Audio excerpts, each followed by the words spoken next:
আসসালামু আলাইকুম ভিউয়ার্স, কেমন আছেন আপনারা সবাই?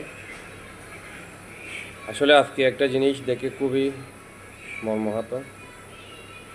যিনি 5ই আগস্ট স্বৈরাচার হাসিনা এদেশ থেকে পরাজিত বরণ করে চলে যাওয়ার এক মহানায়ক, জুলাই আন্দোলনের এক অনুপ্রেরণার নাম হচ্ছে বিপিন উরবাই।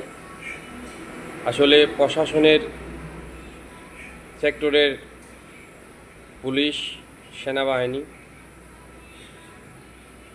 পিয়ন উরবাইয়ের উপর যে হামলাটা করছে তার নিন্দা ও প্রতিবাদ জানাচ্ছি।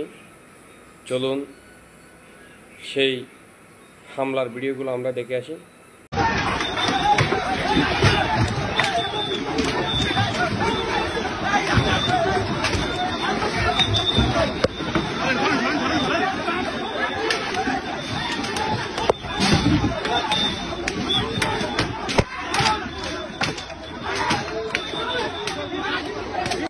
দেখতে পেলেন একজন জুলাই যোদ্ধার উপরে কিভাবে পুলিশ প্রশাসন এবং সেনাবাহিনী কিভাবে আক্রমণ করলো।